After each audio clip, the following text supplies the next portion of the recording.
Hello friends, welcome to my channel facts by Anmol. So आज हम बात करेंगे about bank reconciliation statement. So आगे बढ़ने से पहले हम इसका मीनिंग जान लेंगे। बैंक रिकन्सिलिएशन स्टेटमेंट होती क्या है।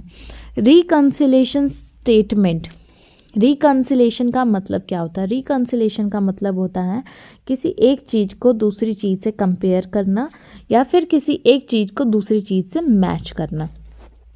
अब हम बात करते हैं इसके मीनिंग के बारे में। बैंक रिकन्सिलिएशन स्टेटमेंट क्या है। एक रिकॉर्ड बुक होती है जिसमें कि हम ट्रांजैक्शंस को रिकॉर्ड करते हैं बैंक अकाउंट की, और ये अकाउंट होल्डर प्रिपेयर करवाता है ताकि वो अपने फंड्स को ट्रैक कर सके। क्या ट्रांजैक्शन किस पर्टिकुलर टाइम पे कब रिफ्लेक्ट हुई है बैंक अकाउंट में, नहीं हुई, उन चीज़ों को मैच करने के लिए, टैली करने के लिए basically bank reconciliation statement prepare की जाती है। बैंक रिकन्सिलिएशन स्टेटमेंट को हम बैंक पासबुक के नाम से भी जानते हैं। अब इसका फॉर्मेट क्या होता है कि मतलब किस फॉर्मेट में ये प्रिपेयर की जाती हैं। 2 कॉलम होते हैं, क्रेडिट के, डेबिट के। सो जो डिपॉजिट्स होते हैं हमारे सारे, हम उसको क्रेडिट साइड पे शो करते हैं, और जो हमारे विड्रॉल्स होते हैं हम उसको डेबिट साइड पे शो करते हैं। When ever withdrawal exceeds deposit, जब भी हमारे विड्रॉल जो हैं वो एक्सीड हो जाते हैं डिपॉजिट जितना भी हमने अमाउंट करवाया है, तो हमारा डेबिट बैलेंस हो जाता है।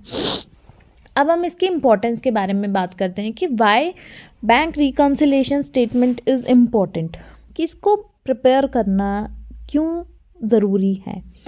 बेसिकली जो बैंक रिकन्सिलिएशन स्टेटमेंट है, मैंने आपको बताया कंपैरिजन होता है, कंपैरिजन किया जाता है। तो ये कंपैरिजन है बिटवीन कंपनी कैश बुक और बैंक बैलेंस के बीच में। जब भी कंपनी की कैश बुक, मतलब कि जो कंपनी ने अपने एंड से पेमेंट करी है और जो बैंक अकाउंट में रिफ्लेक्ट होनी थी वो नहीं हुई, जो बैलेंसेस मतलब ट्रांजैक्शंस हुई हैं वो दोनों एंड पे टैली नहीं हो रही, तो उस ट्रांजैक्शंस को मैच करने के लिए, टैली करने के लिए, उस डिफरेंस को डिस्प्ले करने के लिए बैंक रिकन्सिलिएशन स्टेटमेंट प्रिपेयर की जाती है। जो बैंक रिकन्सिलिएशन स्टेटमेंट होती है वो डिफरेंस एक्सप्लेन करती है दोनों अमाउंट्स के बीच में, कि जो पर्टिकुलर ट्रांजैक्शन एक एंड से हुई है वो दूसरे एंड पे रिफ्लेक्ट क्यों नहीं हो रही।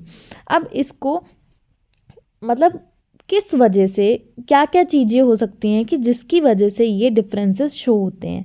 फर्स्ट है हमारा कि timing of recording the transaction. Difference in timing can cause many factors. सबसे पहले कि कई बार क्या होता है कि जैसे कि हमने किसी पर्टिकुलर टाइम पे, फॉर एग्ज़ाम्पल कि एक कंपनी जो है अपने अकाउंट्स को 31st ऑफ दी मतलब डेट जो होती है मंथ एंड की, ऑन 31st और 30 अपने अकाउंट्स को टैली करती हैं। इफ़ इन केस कि आपने कोई ट्रांजैक्शन 30th को करी, 31 को करी, अपने एंड से आपने वो कैश फ्लो स्टेटमेंट में ऐड कर दी, बट जब तक वो बैंक में जाएगी, बैंक में रिफ्लेक्ट होगी, it will take sometimes, it will take 1 day और 2 डे। सो क्या होता है कि आपके जो बैलेंस हैं वो मिसमैच हो रहे हैं। आपने अपने एंड से पेमेंट कर दी, आपने अपने वहाँ पे डिडक्शन दिखा दी, आपका बैलेंस कुछ और बन गया, बट बैंक में वो चीज़ डिडक्ट नहीं हुई, तो बैंक का बैलेंस कुछ और बन गया। तो वो क्या होता है, कई बार ट्रांजैक्शंस मैच नहीं होती। तो ये एक पर्टिकुलर मेजर कोज है जिसकी वजह से डिफरेंस होता है। जैसे कि हमने लिखा हुआ bank issued cheque but not yet deposited for payment. I already told कि बैंक ने अपने एंड से एक इशू करा चेक, पर वो डिपॉजिट नहीं हुआ पेमेंट के लिए। उसके बाद paid cheque in the bank but not yet clear. अब बैंक में क्या हुआ, अब चेक तो पे कर दिया बट वो अभी क्लियर नहीं हुआ। उसके बाद है बैंक में direct debit from the customer side. Bank ने अपने एंड से, कई बार कोई ऐसी EMI होती है या कोई ऐसी डिडक्शंस होती हैं या कोई ऐसे जिसमें हमने बैंक अकाउंट दे रखा होता है कि वो अपने एंड से बैंक क्या होता है कस्टमर की डिडक्शन कर देते हैं। तो वो ट्रांजैक्शन क्या हुई, सिर्फ एक एंड पे हुई, दूसरे एंड पे नहीं हुई।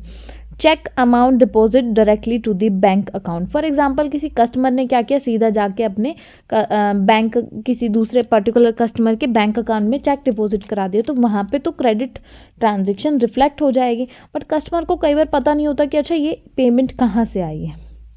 Dividend and interest collected by the bank.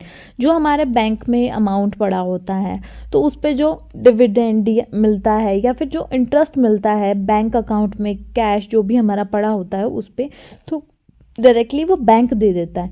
तो कई बार हमें वो डिफरेंस आ गया। बैंक में direct payment from the customer side, bank ने क्या किया, डायरेक्ट पेमेंट कर दी कस्टमर की साइड से। Cheque deposited, bill discounted, dishonour, cheque deposit हुआ बट बिल डिस्काउंटेड, डिसओनर हो गया।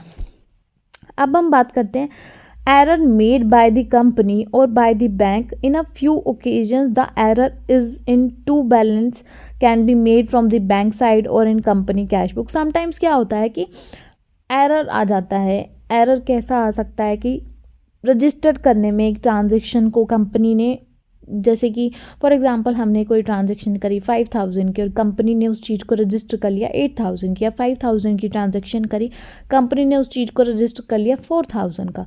तो जो ये एरर हुआ, मतलब उसने तो ट्रांजेक्शन को रिकॉर्ड किया बट अमाउंट कम रिकॉर्ड कर लिया, अमाउंट ज़्यादा रिकॉर्ड कर लिया, बट बैंक में वो अमाउंट उतना ही पर्टिकुलर अमाउंट शो हो रहा है, तो वो जो अमाउंट का डिफरेंस आएगा उसकी वजह से बैलेंस का डिफरेंस आ जाएगा। दूसरा क्या है कि जब error made while registering the transaction by the bank, sometimes क्या होता है बैंक की तरफ से कोई एरर आ गया कि कोई ट्रांजेक्शन रिफ्लेक्ट ही नहीं हो रही, कहीं पे हमने पेमेंट करी है, पेमेंट तो कट की बट वो बैंक में शो नहीं हो रही। So these kinds of error or these kinds of things due to mismatch of this particular things, bank reconciliation statement को हम प्रिपेयर करते हैं।